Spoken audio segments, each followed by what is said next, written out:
All right. Well, All first of all, right. thanks a lot for coming on. I appreciate it. You are one of those guys that we were kind of peers at first, and then you took a different path, and then you rose to the officer. On the officer side, you rose up through the ranks over there.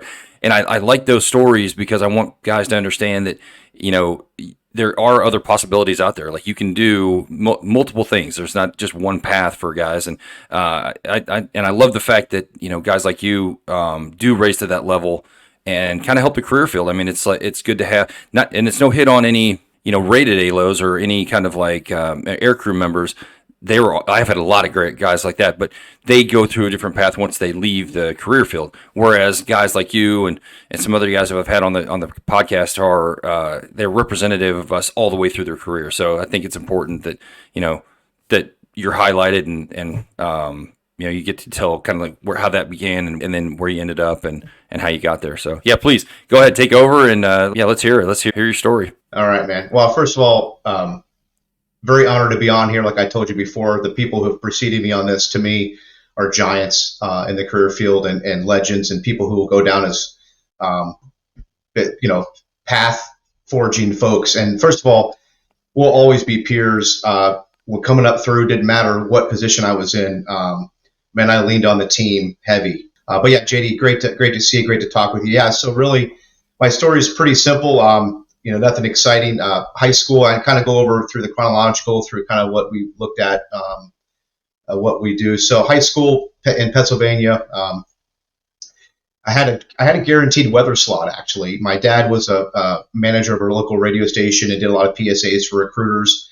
And I expressed some interest in joining the Air Force. I was kind of a weather geek, and some of those who know me really well will know that. But definitely not smart enough to be a weather person. But I actually loved it, and so I had a guaranteed slot. Like the recruiter was like, "Yeah, we'll give him a guaranteed slot," and I was like, "Nah, I don't. I think I want to go to college." So went down to Florida. We moved back to Florida. Went to Palm Beach Community College. Partied a little too hard that first year. Was kind of burned out on school. Probably a very common story among a lot of us TACPs. It really is. And so then I was like, "Hey, Dad, I think I want to go in the Air Force." And he's like, "Oh, really?" I'm like, "Yeah." I go, "I'm wasting your money, and I'm not ready for school." So joined up, went in open general, put down on my dream sheet, "Hey, I want to do this." And I got to basic training. They're like, "Hey, listen to this. You probably remember this. Look at these like intros to these 3 career fields, like trying to get you." And I'm like, Yeah. "Oh, that's kind of cool." TACP. I go, I'm a pretty good swimmer, but yeah, I don't think I want to swim that much, and not really a doctor, so I don't want to be a pararescue. TACP looks kind of cool, so I'll put that down to like number 5 choice. Of course, right? What are they going to do? Like number 5th choice. And Yeah. so fast forward, in a cab at Hurlburt Field, going to the base there, and the taxi driver is like, "Hey, so what are you guys going to be doing?" And there was a couple of us in there. Dave Addison was one of them, "Oh, we're going to be TACP." He goes, "Oh, you guys are speed bumps." I'm like, "What the hell does that mean?" And so then we go to get in there and then talk to all the folks that are kind of AFI, and we know what AFI stands for, Right. truly. And and they're filling your head full of stuff like, "Oh, this is like the worst. You're gonna hate it, blah blah blah." And so we get in there, and so the first day I'm doing push-ups, I'm like, "Man, I thought I joined the Air Force. Like, Right. like what's going on here?" And so then it became competitive for me, right? Uh-huh. Kind of a competitive. Played a couple sports in high school, and so I'm like, okay, well, I'm not gonna. So people started falling out around us, like normal, and then I got stationed at Fort Drum. But yeah, really, kind of the I did feel a sense to serve when I did come back around to join. My great uncle was in the Air Force in World War II. They actually flew the P-38. Cool. Pretty badass. Yeah. Was an ace. Well, was an ace, and Nice. he was on a bomber escort, and then he ran out of fuel and had to put down in Germany, and so he became a prisoner of war for, I want to say it was 60 plus days, and then he came back and then flew in Korea as well. Wow. And yeah, really, I mean, a true badass. Yeah. And then it was really interesting. Of course, this is not uncommon. It was post Korea. I want to say it was early 60s. He was on a cross flight, with Disco. I think he was in Buckley, and took off, had a flame out, put the aircraft back down, but he was given a NCO a ride in the back of whatever plane it was. I don't remember what it was. He got out okay, but then it was on fire. He went back to try to get the dude out and got burned over like 75% of his body and then passed away like 3 weeks later. Oh, and my so, God. Yeah, and he was really good friends with Barry Goldwater, apparently. Wow. And so he was definitely on the rise up, like this, incredible leader. And I heard some stories, old school, bring the squadron boys down over the house and all this stuff that we've seen. But Yeah. so that, and then my uncle was in Vietnam in Marine Corps. I did a couple tours over there. So I did feel a sense, like, well, man, I would have liked to really serve. And so, okay, well, I'm ready to go. So TACP, Fort Drum, 93, 92, 93, all of a sudden the drawdown after Desert Storm. Then the Palace Chase. So you probably remember losing some dudes to Palace Chase when you were, I don't know what your first duty station was, but I got lucky and got to DM as a first duty assignment. Yeah, it was that's yeah, a little bit warmer than Fort Drum. Oh yeah, But I was at Fort Drum with Kevin Whalen, of course Dave Addison. My first supervisor actually was Charlie Heidel. Okay. And then Vic R. Ferrari, Vic McCabe was there, and we had a pretty good team, but the leadership was pretty poor. And this kind of builds on the story why I'm telling you this. The leadership there was pretty bad. Looking back on it, though, to be fair, it was kind of a weird time, right? Post Desert Storm, not a lot going on. The drawdown. Yeah. So then Vince Fox was an active duty advisor at the Georgia unit. Back then, the 165th Air Control Party Flight. And so Dave Brightbill, which was a TACP, he preceded me Palace Chase, and then he's like, "Hey man, there's this Palace Chase thing," and and then so Fox started getting a bunch, so he got myself, got a guy by the name of Brian Donaldson, was from a hood, got of course Brightbill, got Rob Stapleton out of Fort Campbell. And all of a sudden, the unit went from having no experience to having a bunch of airmen that were at least, 5 levels in CMR. And so that was kind of my story. Palace Chase. I was like, I'm ready to go back to school. But my time at Fort Drum was fun. I mean, Bill Staub he gave me my first ROMAD CMR eval. Okay.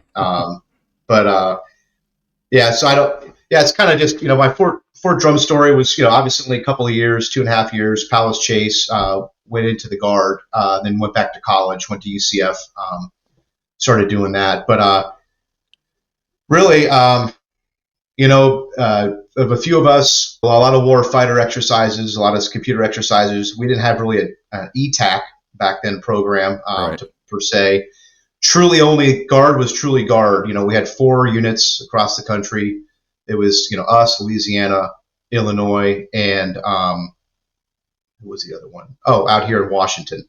There was really only 4 legacy air control party flights became ASOSs eventually. Okay. But yeah, I mean, really just jobbed a little bit with the school and then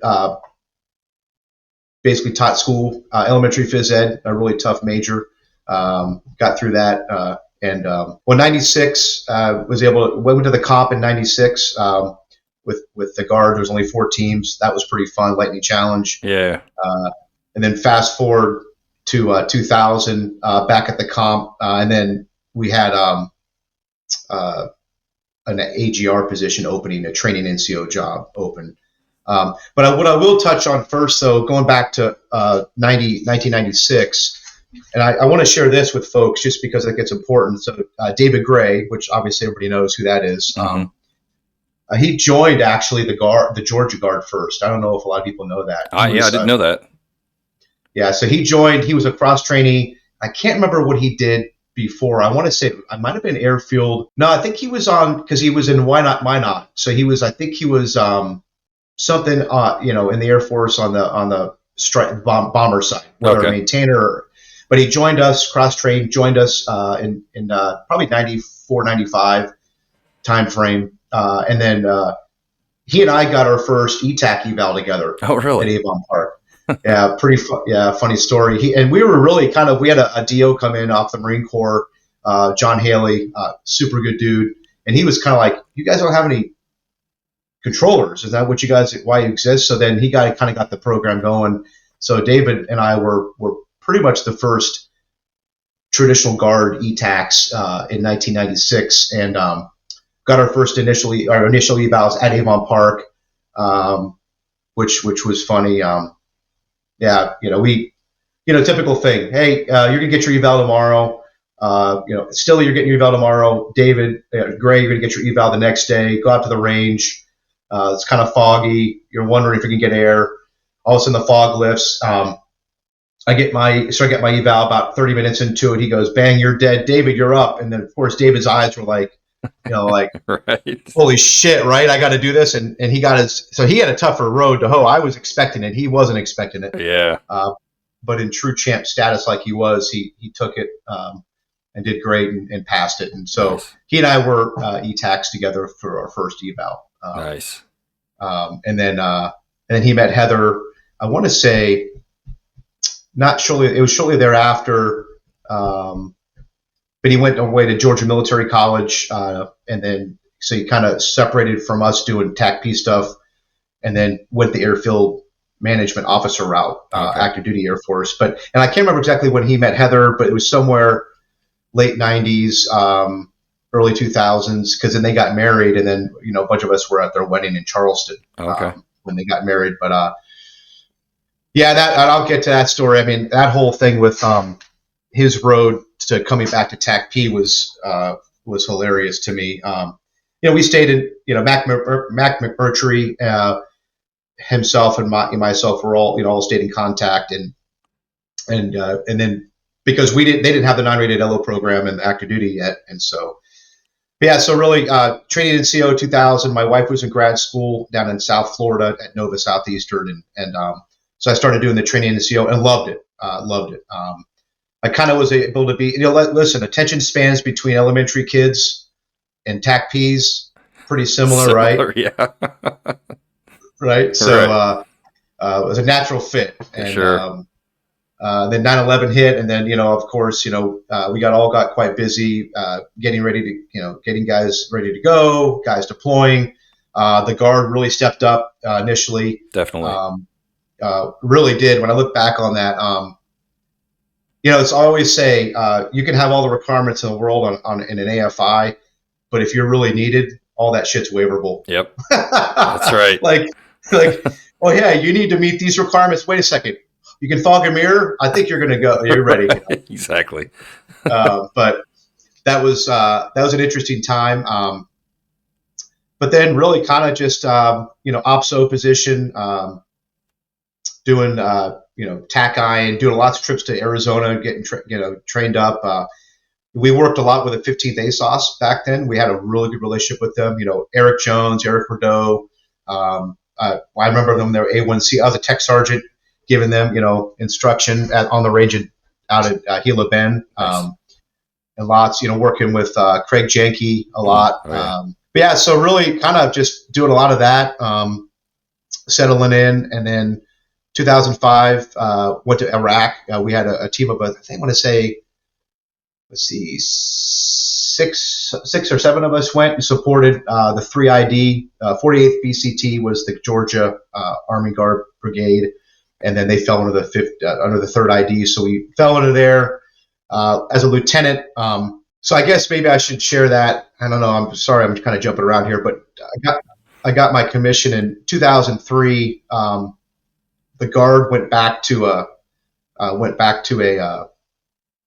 non-rated ALO program, and so they had a pilot program. I want to say it was like, late 80s, early 90s, and they put like 1 or 2 people through that, and it was 2 guys out of Illinois that I know of specifically, and then they got rid of it, and so they started back they fired it back up, the program, and they said, hey, who wants to go? And I had a full-time AGR job, and I didn't have a guaranteed full-time job. I was like, I knew there was we had an OPSO position that was being filled by our DO, but there was no guarantees. And, my wife and I were trying to start a family, and so I'm like, and she's like, go for it, and I'm like, yeah. And then so I put my name in. It got selected to go. And back then the package was super simple. It was like the line officer application, and then, a couple of bullets, and then your leadership approved it. Then you went to commissioning, which back then was McGee Tyson for the guard, Okay. in Tennessee. And then you come out as a 16 Golf, a staff operations officer was my AFSC. Okay. Because they didn't have one for, ALO or non-rated ALO, right? So Right. I kind of came out that, and then I came back, and then at my graduation for my commission, Melanie, my wife, gives me a picture of an ultrasound and said, by the way, I'm 9 or 10 weeks pregnant. So I did the math at first. I'm like, okay, that's good. I've only been gone 6 weeks, But so one of the best days of my life, get my commission and find out I'm going to be a dad. So, but then I'm like, holy crap, I don't have a guaranteed full-time job. Yeah.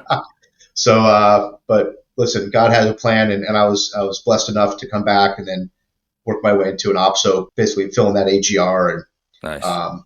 but yeah, the whole thing about that was I go to Iraq, and I walk into the division main, and there was a rated ALO. I'm not going to name any names, from the 15th that said, "Oh, hey, you're a lieutenant. You're not going to be anywhere in the division." And I'm like, "Yes, don't want to be in their division." Yeah. So, I was at the brigade. No big deal. I mean, like, it wasn't like it was some awesome high speed position, but dealt the brigade, and then, but yeah, I worked with the 15th dudes, Travis Crosby, Janky. We had a blast, man. They were. I think Crosby could have done stand up. That dude was funny, but we had a lot. Yeah, we had a lot of good working relationships with those dudes on the active duty side, and that continued after we got back. Just doing stuff with the 15th and training with those dudes, and of course stayed friends. Craig Janky and all the folks from the 15th. 15th was really busy back then, obviously. Yeah.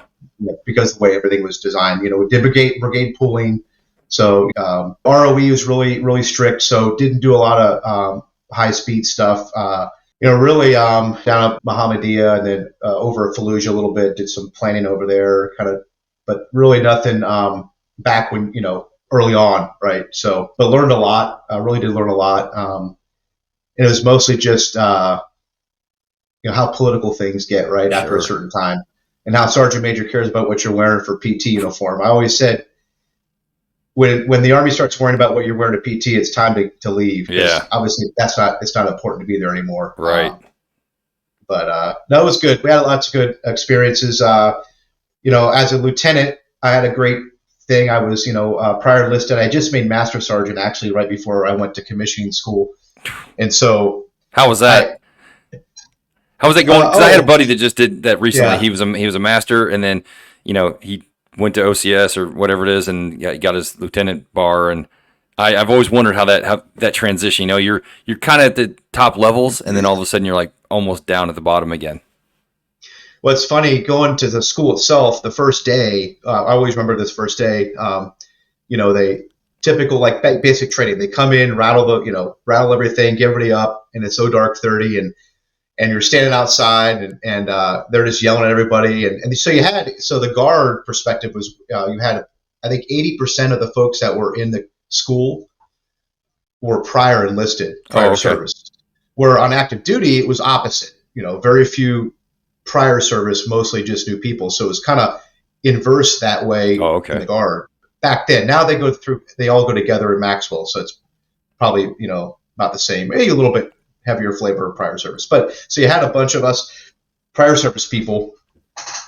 And then, so I was just sitting there, and my first thought was like, why am I doing this, man? Like, this is dumb. Like, I'm getting yelled at. Like, this is so stupid. Yeah.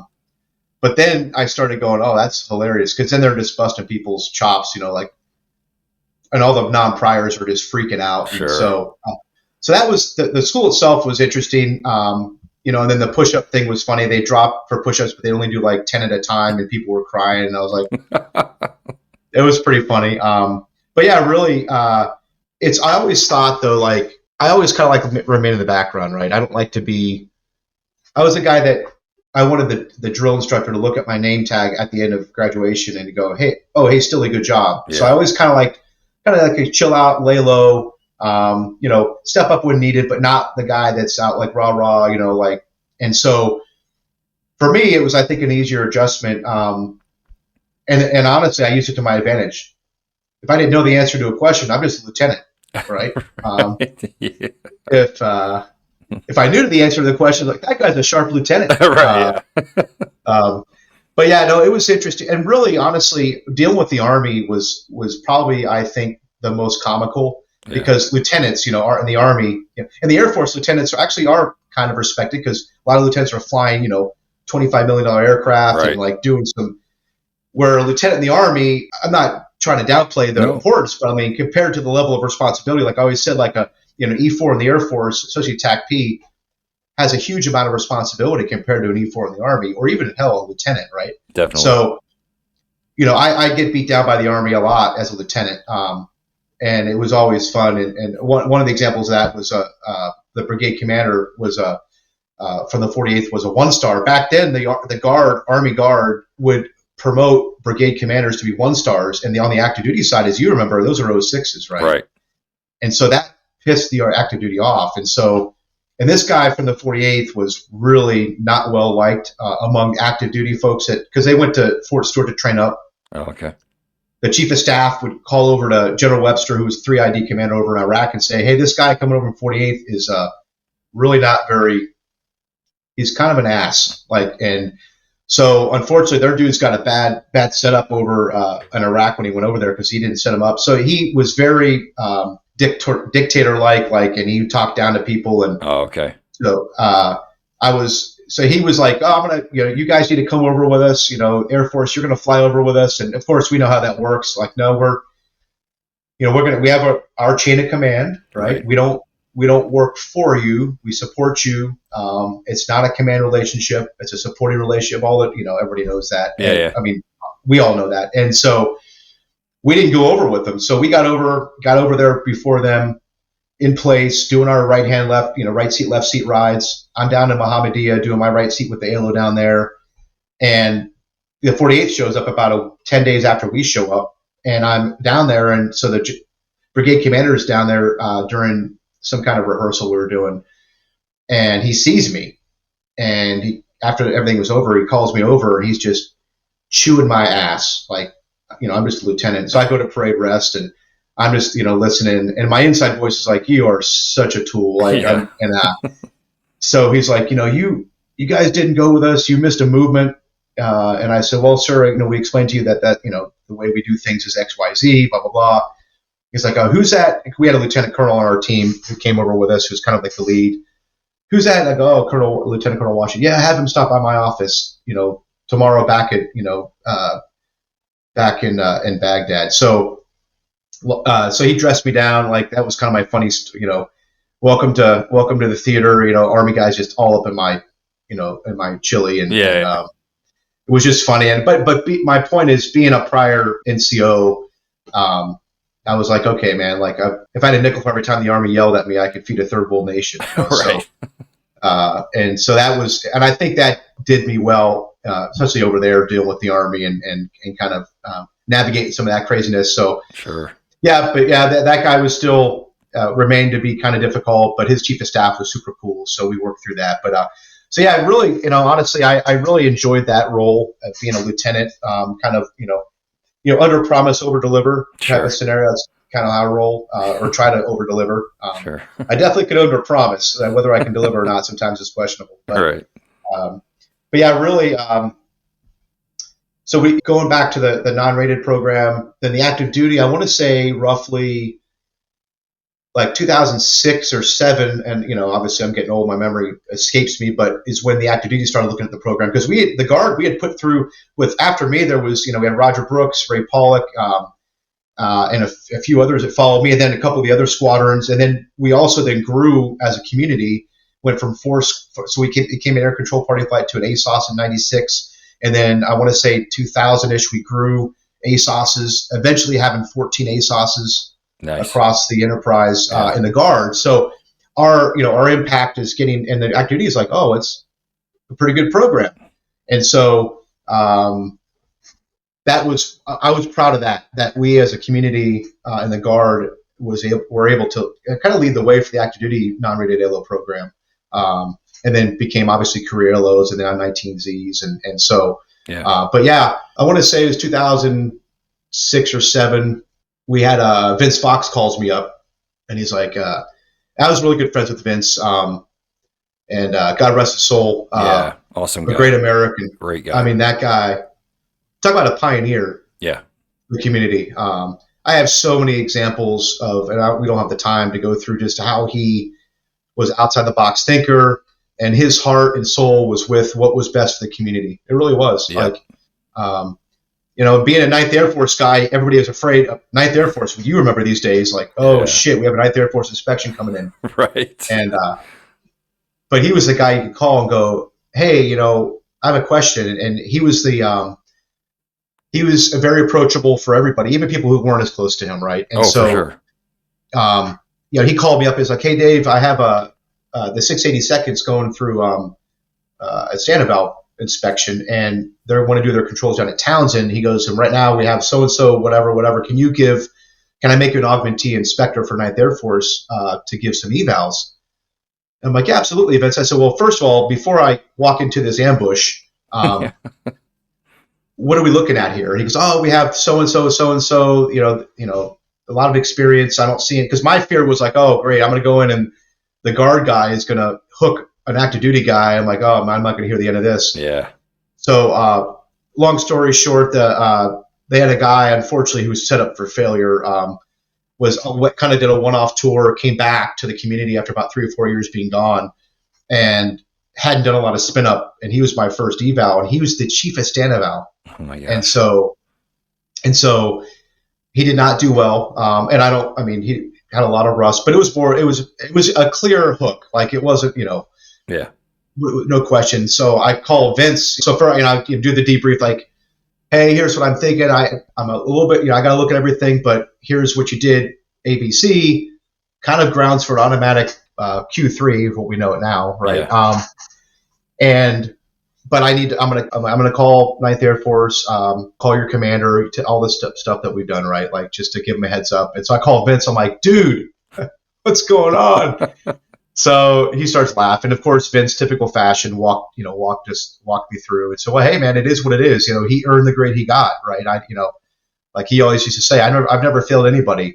They failed themselves. Sure. So, right. And so we walked through that, and then the funny thing about that whole thing is I'm a lieutenant, and in 13112 Vol 2 at the time specifically said the only way you could be a stand eval examiner was if you were a captain or higher as an officer. But as a prior master sergeant. Right. So, the commander at the 682nd at the time, a rated dude, found out as a lieutenant, and of course, like anybody would, I would too. Like, wait, he's not a captain. And so I remember the team lead went by Pigpen, and he actually passed away a few years ago. I heard really good dude, typical F-16 guy, and pretty cocky, very competent, but good dude. He said, "Hey Dave, do me a favor. Go get your, how long you've been a examiner, how long you've been an instructor, how many controls do you have, how many." So he goes, "This guy's starting to question your qualifications." Yeah.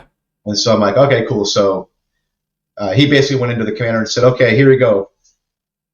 You want to ask me more questions? We can go there if you want. Because it was a new I was only one of probably 4 or 5 at the time in the Guard only. Officers that were doing the job. So. Yeah, I could see how they'd be looking for any kind of loophole or any kind of excuse to make, give that guy Q2 or whatever. But yeah, did they not know that you were prior enlisted at that point, or were they unaware of that? I think because like anything else, when before you get your inspection, you kind of send the teams background. I assume they did that with the team there. Yeah. Because we went up and they looked at their records, and then they were all jacked up too, and they actually shut the program down for a little bit. Oh, really? Yeah. So then I became the Guard guy that screwed the active duty. Right? It was just funny. It kind of goes back to what Vince said. Did you screw them or did they screw themselves? Yeah. You know what I mean? No, that's true. Yeah. There's a lot of I've seen a lot of just having done the Sandoval thing. You've seen some pretty crappy folders sometimes. You know? Like they just don't put the Oh effort yeah. into it. Well, during that time, especially because you remember, like with people deploying and coming back, windows were closing for Oh evals, yeah, and a bunch of letters coming out, supplements saying, "Oh well, the guy still is green so many months after his return," and then you have to give him, and so a yeah, lot, it was tough to track, right? And if for everybody's sure. busy, Yeah, first thing that falls by the wayside is a program, right? right, So, people can do the job. That's never a question. It's just right. all the paperwork. At TACPs, we don't do a lot of, we were never good at That's paperwork, the right? last thing we want to do. Yeah, Right. Um, you know, it just, yeah. So, yeah, how many times, when you go through folders, you're like, why are these signatures missing? Or, right. why? Oh, shit, we got to recreate the 3827 at the time. Yeah, yeah.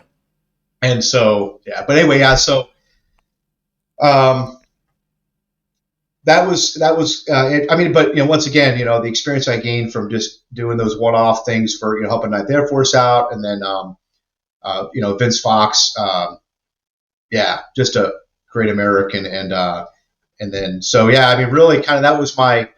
I lived in that area, coming back, post deployment, programmatic stuff, and then kind of worked my way up. And I was about 2009ish. I was like, I've been in so Georgia Guard as a whole by at that point since '93, Mm. and I'm like, and I looked at the environment. We had a squadron commander, Paul Havel, a gunship guy, academy grad, like Desert Storm pilot for gunships. Then became part of our unit. Then went downrange as a battalion ALO. Great experience, and he went up. And he had all the X's and all the check marks in the blocks Yeah. to make 06, and he went up for the CRTC command up in Savannah. I'm like, oh, he's going to shoe in for this. I mean, Combat Readiness Training Center, gunship pilot, J attack ALO, like academy guy. Like, Right. I mean, are you kidding me? And he didn't get the job. They gave it to a CE guy, of course, political. And so that was kind of when I was like, well, if I want to go past squadron command, I'm going to have to go elsewhere, right? So a job came out open in Washington State, and they're like, it was like a group job. I forget the official title, like assistant detachment commander or assistant DO, whatever. I come home to my wife Melanie, and at this point, we had a 1.5-year-old and a 4-year-old, and I was like, hey, there's a job in Washington State. She's like, DC? I'm like, no, Washington State, and so she's like, go for it. And so I put in for it. Rest is history. I got the job. Come up here, 2010, moved the family across the country with 2 young kids, and then group job, and then did some 111th time, just kind of backfilling them. They got deployed, and they needed a full time rear detachment dude, and so I did that, and then so I got to work with Kevin when he was at the 111th there, and then I became the DO detachment commander because we had a drill status guardsman commander, so then I became the full time decision maker, if you will, the guy that would sign crap basically. Oh, okay. But so I worked with Kevin there at the 111th, which was an incredible time working with Kevin for multiple reasons. We were airmen together, and then I get to work with him in a leadership role, which was super awesome. Yeah. Doing that with him, and so then I got I think 2017 got to be the commander of the 111th, and really, I took over a squadron that was 30% manned.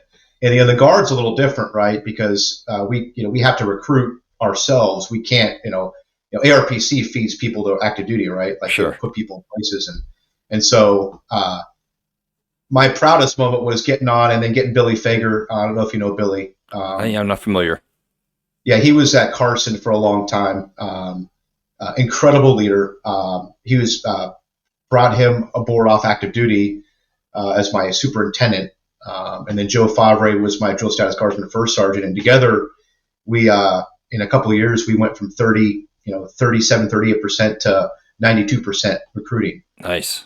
And that's one of my, when you say what you're most proud of, and that was building that team. And they say Squadron Command is the best job in the world, and dude, they're not lying, man. Like, it's just you have your own. You're doing your own thing.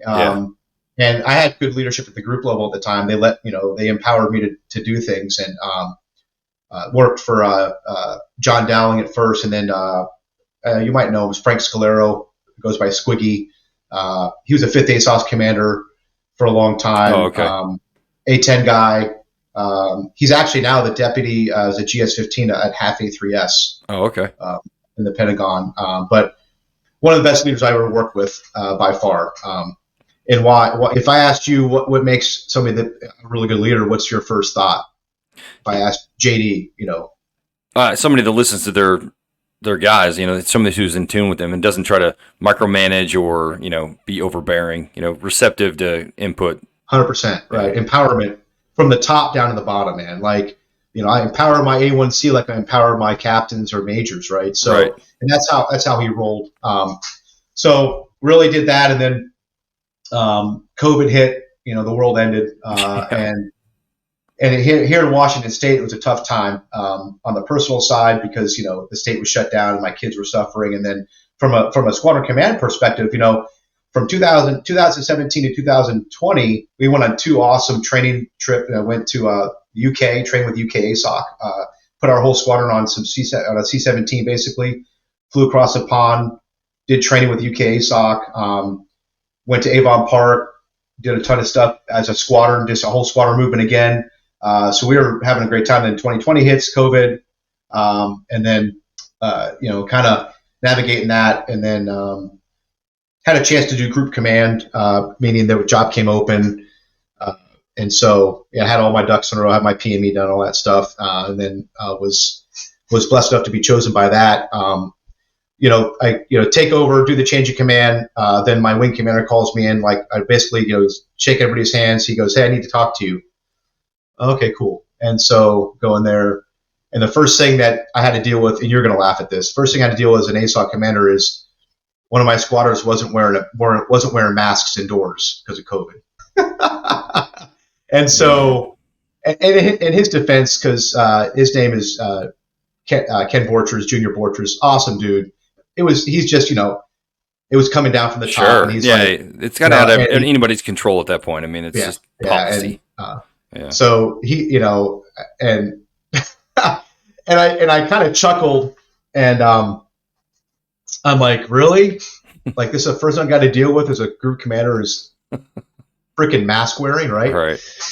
But whatever. So we navigated that craziness, and then we had a bunch of stuff going on in Seattle, the CHOP, the Chaz, and then we had to deploy people up there, and then I think Q probably talked about this during his their whole squadron got deployed to DC for the inauguration because they were afraid we were gonna get overrun. He's got this cool picture of him standing have you seen that picture? Oh, it's so cool. I told him, I go, dude, that is one of the best pictures I've ever seen. And the whole squadron, all the squadron would stand there. They have a picture of the squadron of their entire team with the capo behind it. I was like, really? That's flipping cool, dude. Yeah. Like, it's one thing to get that picture, but they were all like armed, they had their weapons, and it was so cool. Well, it's funny, typical TACP, right? So they get there, and it's like overreaction, right? They're going to throw all these guard and whatever people into the area with nobody really in charge of anything, right? And so they're like, "What are we doing? What are we doing?" So then TACP figures out a mission, right? So they find some Secret Service contacts, and they kind of define their role as a quick response, QRF. Yeah. So it was so funny. And then so they come back from that. A bunch of dudes got COVID, right? Weird, right? You're putting a bunch of people in one area, right? And it was weird. They all lived crazy. Exactly. But right. And so, but that really, that unfortunately, my group time loved leading the really weapon system itself was what I find the most pride in. But just navigating a lot of the political challenges here in Washington, and then we're hit with a 50% cut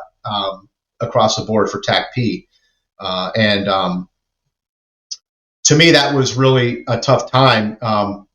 You're trying to figure out what right looks like. I knew 14 squadrons, the number of people we had was probably not the right amount for what we need to do, right? I mean, you surged during COIN, Iraq and Right. Afghanistan, and then now those things are waning, looking to the west, to China, the next fight. Should we be manned? What is old is new again, right? Peer threat.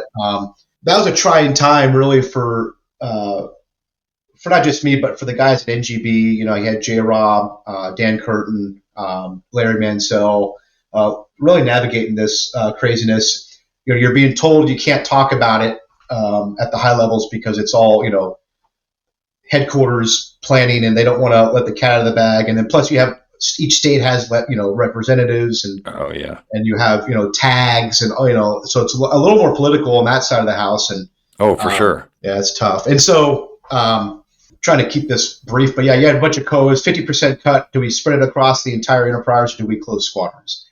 Well, my vote was, well, we should keep representative in each state. Just like back in the day, we were air control party flights. So why not have air control party flights again?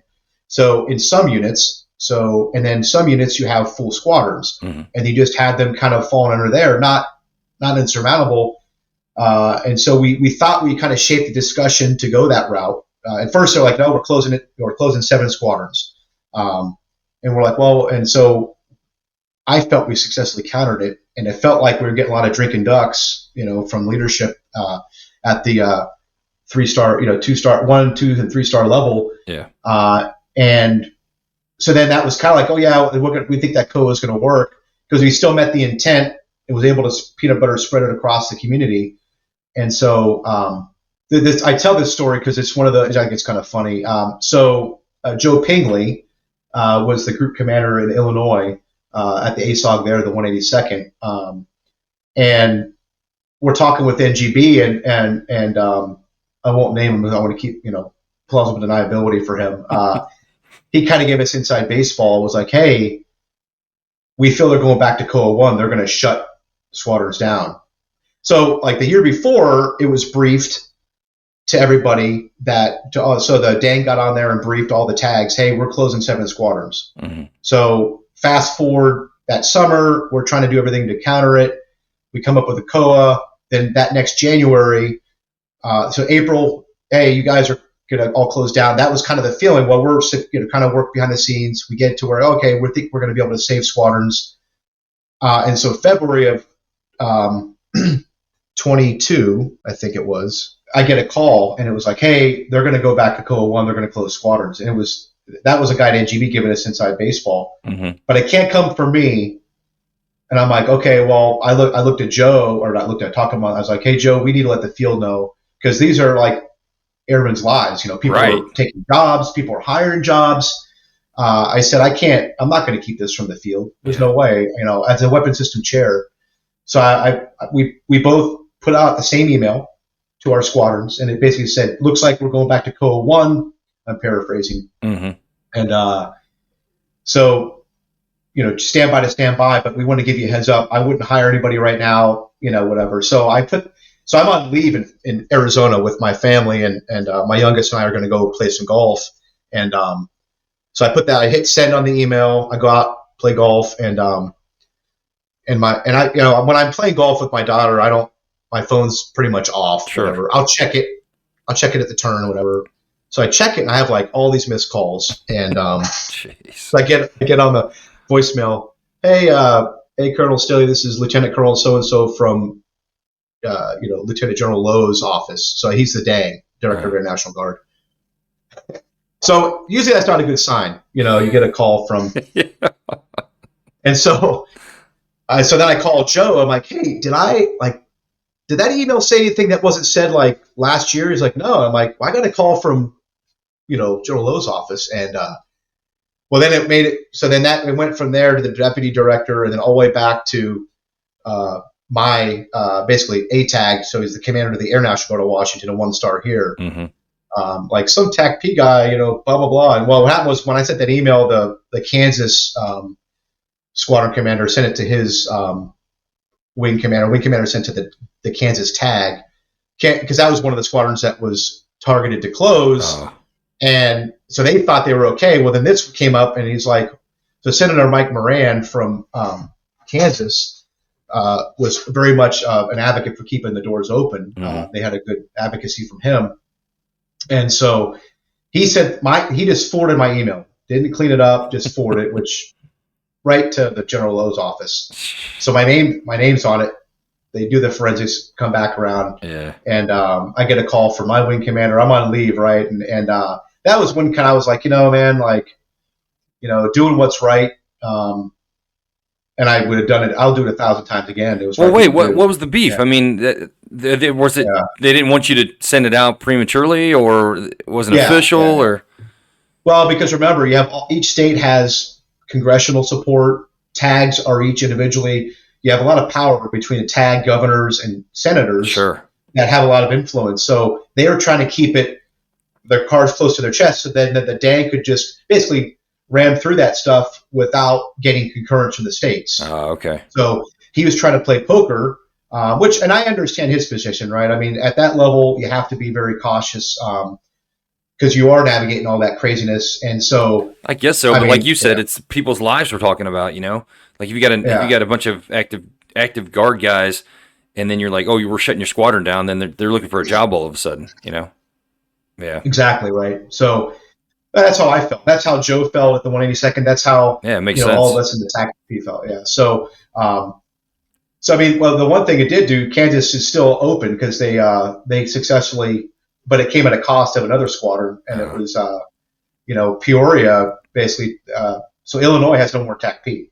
Like they dissolved their entire TACP to include the group. The ATAG there is like, yeah, we don't want TACP anymore. So, we have a lot of, like right sizing. I understand it. We've seen it in our careers, early 90s, and then we surged during the 2000s. And so I get that, right? But to me, you get it? But here's my thing about the whole thing, and I don't want to go off on a tangent, but since we're talking about it, like we did see that in the 90s, and then it turned out that it had no benefit, and we only had to, jump through our ass to get more JTACs when the coin scenarios did kick off. So what I'm thinking now is I'm seeing, we see things go in cycles all the time. Get rid of the A10, get rid of TACPs, draw down. We're focusing on these guys now.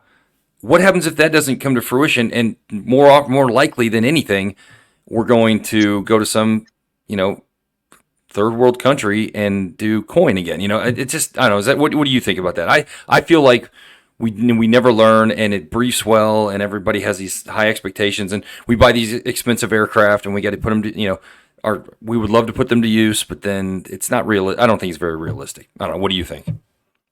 Yeah, no, great question. And that's something we asked, right? So to try to look at things objectively. So if I try to remove myself from being the fact that all I ever known is TACP, right? Sure. So obviously I'm a little biased, right?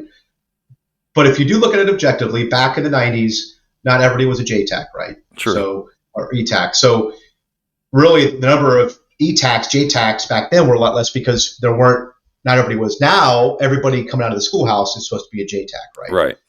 If you look at pure controller numbers, and I don't know the math right now on that, but we will have definitely more controllers than we did back in the 90s. Oh, that's a good point. That's a good point. And do you really, if you look at our main focus is China, right? Which obviously comes at a cost. You have F-22s, F-35s. You have all the things that China presents as issues and problems. Kinetic striking is not going to be our number one concern, right? True. Staying cleared hot will not be the number one thing. We're always going to have coin, right? That's never going to go away. Mm-hmm.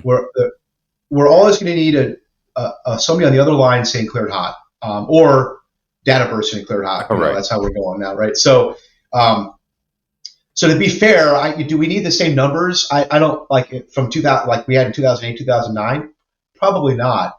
But I do agree with you. I think a 50% cut is pretty drastic. Yeah. And at the end of the day, the Guard took a heavier hit than the active duty. And I don't know if most people don't know this, but before all these cuts, the Guard was 40% of overall manpower. I mean, well, I've often said the Guard has been an important piece of any operation we've ever done. I mean, the Guard has always been that that entity that we can count on, to plus up numbers or, train or whatever it is. I mean, it's been invaluable for sure. Yeah, that's something we navigated as a guard. How do we maintain our qualification and our ability to perform like the active duty, right? And we listen, man. Like, I'm not going to lie. I mean, I have an airman, or let's say I have a staff sergeant that has been a JTAC for 3 or 4 years.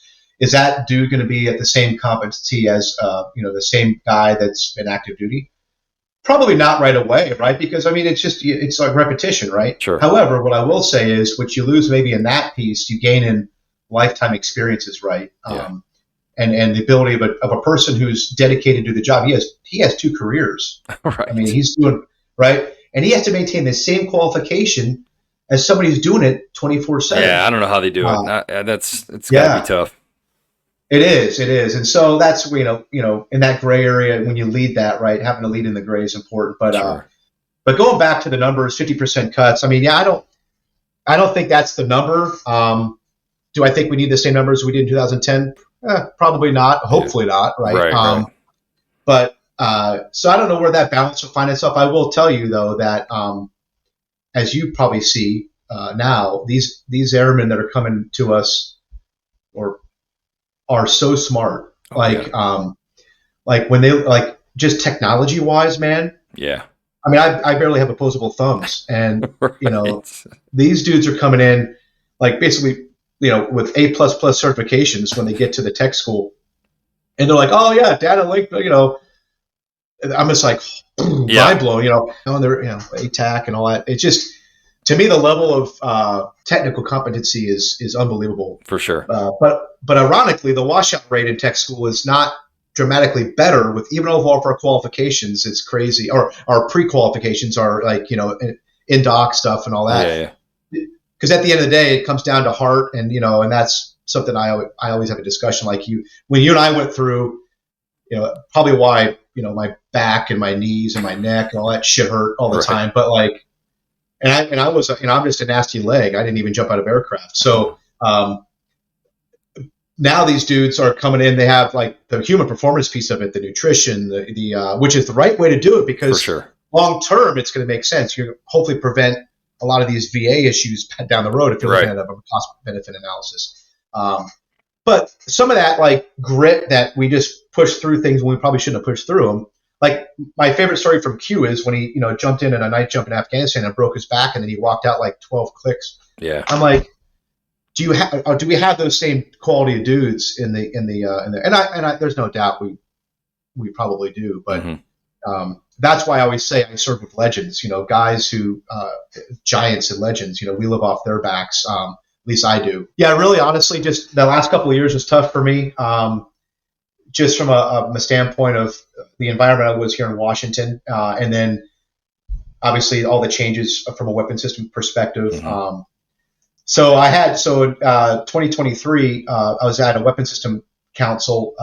So the Guard has what's called Air Directorate Field Advisory Committee, and so each weapon system has an 06 representative, and you go and then to NGB twice a year, and you kind of argue what your top priorities are, and then that gets briefed right to the director and the deputy director. You help try to shape discussions and how your community is going, which then of course feeds into the worldwide for active duty too, right? So, so I was back in DC in September of last year, and ironically, Span was there, and he was there with Collins, his new job, and then I was doing lunch with BT. Okay. I was having lunch with him, and I wasn't feeling well, and I'm like, and something's going on, and so I finished lunch, of course, and I sent a picture, and I don't know if you looked through them, of it's myself, Boone, who was an ALO up here in Washington, BT and Span. Yeah, I saw that one. On a selfie. Yeah. So I was having a heart attack during that picture. Oh my God. So, yeah. You looked great for having a heart attack. I mean, well, jeez. So I didn't say anything to anybody, of course, because we're dumb as guys. And so I go back because I was at lunch break, and so I go back to the room, and then I'm like, trying to stretch. I'm like, a week prior, I had some weird stuff going on. I got checked out. Everything was clear. So I'm like, okay, well, I said, you know what? So I'm at Andrews. I walk into Andrews ER, and I'm like, hey, I'm having some chest discomfort. And it's interesting when a 52-year-old male comes into a ER and says they have chest discomfort, they kind of get, pay attention to you. Yeah. So they bring me back. They do, and the guy comes in and goes, hey, sir, I think you're having a heart attack. And I'm like, I said a few choice words. And then I was like, well, that's not cool. So like, okay, we're going to get you off base, get you to whatever. And so I text. So Mike Furman, MF1, was my chief. Okay. He's at the conference. So I text him. I'm like, hey, dude, I'm having a heart issue. They're transporting me off base. It's at whatever Maryland 1-star, whatever hospital it was. So I'm in the ambulance, and full rock star treatment, by the way. I've never been in. That was pretty cool. And I'm kind of messing with the airman, the A1C that was in the back with me, and so Furman calls me, and he thought I was with him, and I'm like, he's like, what's going on? He goes, you're not. I go, I'm having a heart attack. He goes, bullshit. I'm like, no, I'm having a heart attack. And he's like, holy crap. And so he's freaking out. Right? Yeah. And I'm like, okay, so Mike, here's the deal, man. All I need you to do one thing. I need you to let Melanie know. I don't want her to find out from the hospital.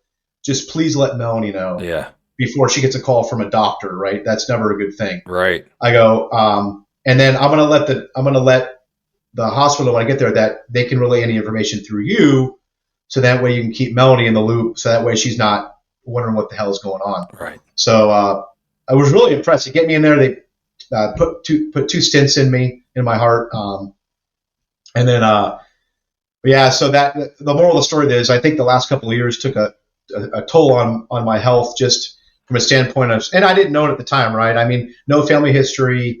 I get a flight physical basically. We all every year, right? Right. Nothing came up. Cholesterol wasn't super crazy. So I just go back to the fact that, and then come to find out I had severe sleep apnea. That probably had an effect on it too. But okay. Yeah. So, but I worked out all that. So the stress of the job got to me, I do feel. So at that point, I was already looking at 2024 anyway, as kind of retiring. So then I'm like, okay, well now it's, God sends, there's signs that happen sometimes, right? Right. Well, the funny thing was when I went through that whole thing with the email stuff, I call it TACP Gate, right? Because then, all the leadership was up in arms. I had to send an apology email to both the Dang and the Deputy Dang. I had to step down as Weapons System Council chair. He made me do that, my 1-star. And then it was like, he's not to be anywhere near Washington. And so when the ADFAC was coming up, the Weapons System Council basically for the Guard in September of last year, I asked my wing commander, I was like, hey, Travis Hartzell replaced me. So I go, I want to introduce him. Like, I want to bring him along and introduce him. It would be kind of weird if he just shows up. I go, and he's like, well, somebody has to brief the slide, right? I'm like, yeah. He goes, well, just don't introduce yourself as the weapon system chair. Just introduce yourself as Dave Stilli, ASAW commander. I'm like, okay. So, I have a heart attack. I'm back in DC. He has to let the ATAG know. The ATAG goes, why the hell is he back in DC? Oh. So that was pretty funny. But yeah, we navigated that. The wing commander didn't get fired, so that was good. But yeah, it was really kind of just a crazy time, a good way to, not a good way, but a kind of a realization to go, yeah, I think it's been a good ride, 33 years. And then, really just reflecting on kind of my career.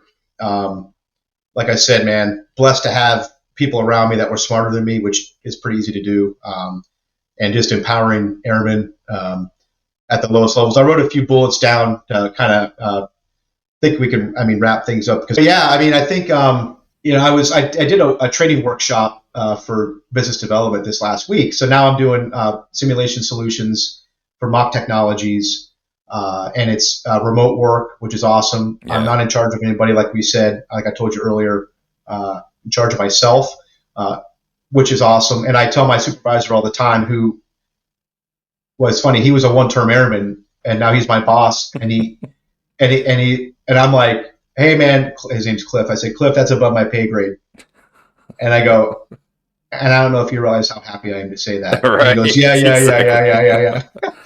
He's a really good dude. So now I just have the benefit of, he'll ask me, he bounces stuff off me all the time. He asks me, he vents to me, and I love that. Because I'm not, I'm not going to lose sleep over anything. Because really, at the end of the day, making decisions, even at his level, nobody's lives are on the line, right? Like, it's so much better, yeah. When you're like, when you're still in, you had your primary job, and then you had all these other things, and that's probably what contributed to the stress that you were under. Obviously, it did, but now we can just focus on that one little thing that we're doing, and nothing else matters, So it's so great. Yeah, it's really great. Yeah, I'm with you. And honestly, just looking at the people that I have served with, and maybe not even directly, but just when I had that event happen last year, life altering event, I was just really humbled by the support from people from around the community to just reaching out, and people I haven't worked directly with, but know that we're a TACP, and our TACP community is just incredible. And some shout outs to folks that I've got to serve with.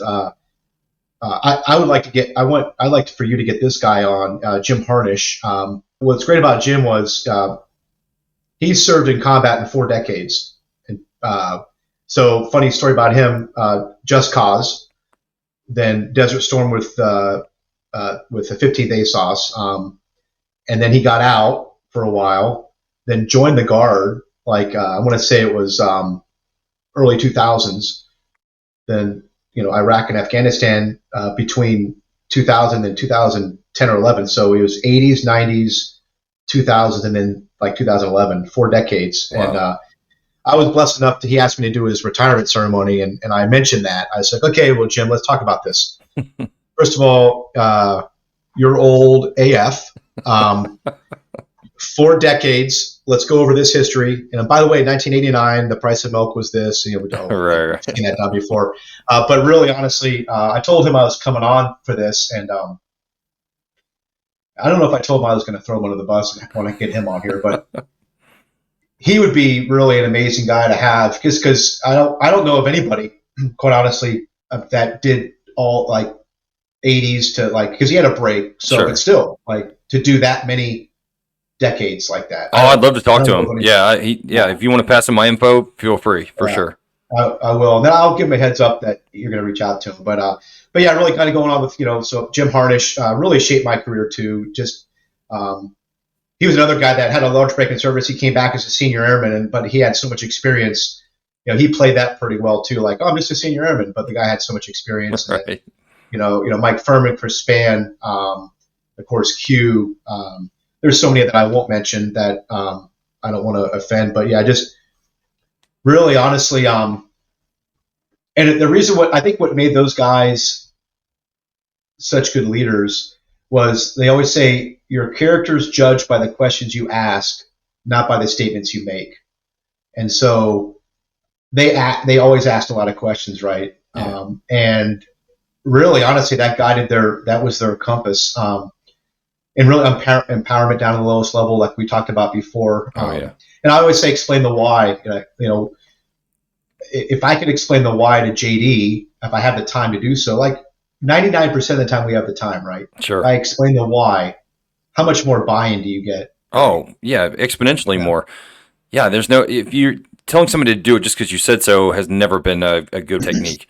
Now, there are times when I'm like, just do it right now and I'll tell you later or whatever. Just, I need you to go do something, But yeah, for sure. I couldn't agree more. I mean, it's when you have some buy-in, when you have just an inkling of, I don't know have you ever been on a long road march or a vehicle movement or something, and you're just sitting there and you don't know where you're going, you don't know what you're doing, and nobody's passed any information back. It's the worst. So just getting that little bit of information, hey, we're going here, we're going to do this. It gives you that like you said, the buy-in and investment in it. Yeah, dude. Like you said, there's times when you say, hey man, I don't have time to explain. I will later, but let's just, I will, and I do. And then, the one thing that true, like in the Air Force, we have flight commanders, right? And so in power, like I said, in power top to bottom, but like those flight commanders, I used to lean on all the time. But really developing those airmen, not only tactically, right, because we need to, it's our charge, but also professionally, right? And that's something that TACP we struggle with as a community. Jobbing like we need a job, but then how do we then now polish them, re-blue them, right? How do we bring them back, and so that we set them up for success? And we've done it now. If you look at some of the TACP like chiefs now that became wing command chiefs, and, like I look at Zachary, right? Another unbelievable human being, we started doing that correctly, and why? We want to get that brand out. We want to wear TACP on our shoulder, not JTAC on our shoulder. Why do we want to do that? We want to advertise the brand. Dude, CCT did really well, right? And, TACP's like, I want a JTAC patch. Well, then Chris Spann was really a guy who really kind of drove that in my head. No, Dave, here's why we need to do TACP. I'm like, oh, yeah, duh. That's why you're a chief. It makes total sense. And so really, honestly, and Tim Tyven, too, was another guy that did that really well here in Washington State, like really drive the brand in. Share your talent, right? Frank Scalero, Squiggy said it best. I want a person from my organization and every other organization within the wing, personnel and support and maintenance. I want them all throughout the wing. Why? Well, because it develops them. Secondly, I'm going to build good relationships and build bridges, right? So, be above reproach. Obviously, are all these things, and not that anybody cares what I'm going to say, but I think these are the things that really kind of resonated with me, and really kind of was just from great people I work with. I'm reading a book now, and called The Traveler's Gift. It's by Andy Andrews, and 7 Decisions That Determine Personal Success. And it's incredible, man. Like it's a very, I'll show the picture of it. It's a really short read. Usually I'll read books with pictures. Right. But this one, I literally on the plane yesterday, almost read the entire thing. Wow. And there's some great quotes in there that so there's basically 7 decisions that kind of determine your success. And I'm going to just run through this real quick with you. Just, the buck stops here, seek wisdom, be a person of action, have a decided heart, meaning a person without a dream has never had one come true, right? Today I will choose to be happy, greet each day with a forgiving spirit. And that really means yourself, right? In TACP, I think that resonates, we see, unfortunately, some folks have had really tough times. And I think sometimes they don't forgive themselves. And that was what I kept resonating with me yesterday when I was reading it. I'm like, dude, as a community and some dudes that are struggling, give yourself some grace, forgive yourself. It's the first order of business before you can forgive anybody else. And that just really stuck with me. Greet each day with a forgiving spirit, like I said, for yourself. Persist without exception, which a lot of these things in TACP we did, right? And which then led to some of our struggles, right? Right. But really, I think, today choose happy, forgive yourself. Those are the 2 things that stuck with me with TACPs, that dudes that are having some trouble, just don't be so hard on yourself. Because I always say TACPs don't fear failure, as they believe it's a myth. Failure only exists for quitters, and we feel that way, right? The world belongs to the enthusiastic, for people who will follow them anywhere. Yeah. And I do feel that we have all had great leaders, and what's one thing that was common with them, among a lot of other things, but like always enthusiastic, right? They came to the office in the morning in a good mood, no matter what was going on personally. Top of the morning, what's going on, and no matter they're always enthusiastic, and that kind of stuck with me. And then do not seek comfort by associating with those who have decided to be comfortable, right? Oh, yeah. It's a good one. Yeah. And I tell my daughter that all the time, surround yourself with people who want to be successful.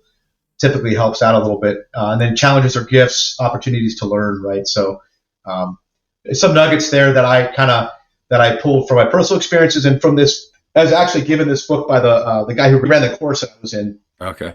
And he gave it to somebody who was participated a lot, and I got lucky, and he gave that book to me. And I don't think anything's done by accident. I think it was on purpose, not by him, by some higher folks. And just reading that yesterday was just, and then before our interview here, our little chat, I should say, just really cool stuff. But Yeah, that's really honestly, man. I hope I didn't bore you. I hope Not at I all. don't bore the listeners. No, this is great. Yeah, It was really good catching up with you and good talking to you. I think that's all that stuff is very insightful. We have a tendency, Tech P guys kind of have a tendency to be grumpy sometimes. We're like, we've been through it all and we have a tough life, and but being happy is kind of like a way to get through all that, and not get so overwhelmed, because that grumpiness can turn into some really dark, deep, bad stuff. You know what I mean?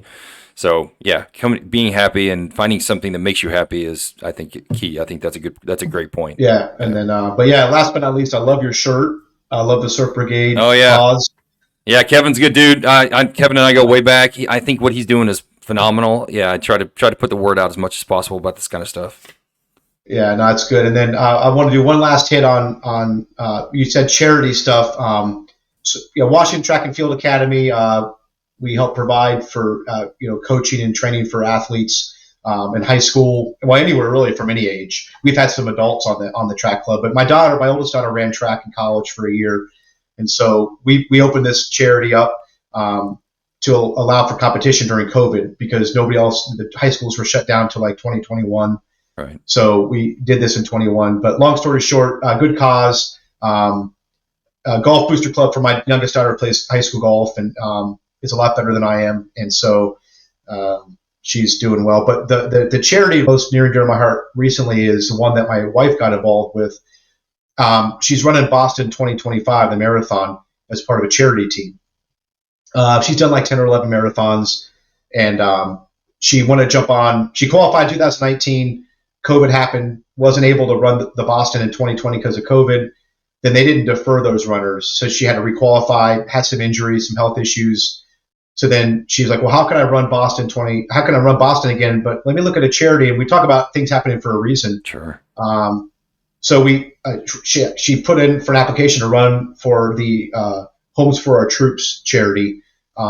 And she was selected out of like 100 runners, only one of 10 folks. Nice. And the charge is $12,000 by April 1st, and we're up over 9,000 already in about a month or so. And it's, think tunnels to towers, but only for military, disabled veterans. And so really excited. I think we're going to meet our 12K by April 1st. We'll probably exceed it. I put the link in the Word doc. So, I mean, I know we've had some TACPs benefit from tunnels to towers for sure, some disabled vets. I'm not sure about this Homes for Our Troops. I've looked through, but they hit their 400th home this year. Wow, nice. They've been around for 20 years. 90 cents of every dollar goes directly to the cause. But I feel that was a higher calling that we got called on. And now she's all in. Like, it's so funny. She's never done any kind of stuff like this. And she gets offended when she's like, what? I know that they make, as a listen, you can't associate making good money and being charitable, right? Right. You and I have seen that, right? But yeah, great cause. I mean, Tunnels to Towers is a great cause. I contribute monthly to that. So, but like this Homes for Our Troops, if anybody it's the season of giving. If somebody feels so moved to donate, that'd be great. And we have till April 1st really to donate. But that was kind of what I wanted to end with. Yeah, I'll definitely put that out and see if we can reach that $12,000 goal. Absolutely, yeah. And having the ability to modify homes for somebody who has a disability is, both Tunnels to Towers and Homes for Our Troops, both incredible organizations. And then what Chachi's doing now, 107 charity. I talked to them a couple weeks ago. Incredible stuff, mostly dealing with awareness. Mm-hmm. And how many people in our career field have gotten cancer for probably multiple reasons, right? Right. It's weird when you have like a 25-watt amp on your belt or on your back, how you start getting like tumors and shit, right? Yeah. So yeah, his work, and then with Gunny passing away this past summer, Chris Gendron, who by the way also was a Georgia Guard guy before he was active duty too. Right. That's right. Yeah, his dad lived in Brunswick. Did lunch with he and his dad several times back in the day, and another great American. Obviously, can't tie directly to stuff, but I love the fact that we see a lot of folks getting involved in this stuff, philanthropy after. Trying to bring awareness. So thank you for what you're doing with Surf Brigade and whatnot. So yeah, I try to put the word out on all this stuff. I think it's important because if for no other reason, for awareness, like you were saying. I mean, some guys just don't know this stuff is out there, and there's all kinds of programs, there's all kinds of things you can do to seek help. Yep, absolutely, man. Well, hey, thank you for what you're doing. Thank you for having me. Honored, humbled, all those great, all those words that I was able to share a little bit of my story. Well, I appreciate it. Thanks again for coming on. I can't thank you enough for sharing your story. It was great, and yeah, it was good catching up too. I don't know the last time we spoke like this. It's got to be forever. I know. Well, we got to make it sooner rather than later next time, for right? sure. All right, brother. Well, hey, you take care. Okay. And we'll talk at you soon, man. All right. Thanks again. Appreciate it. See you.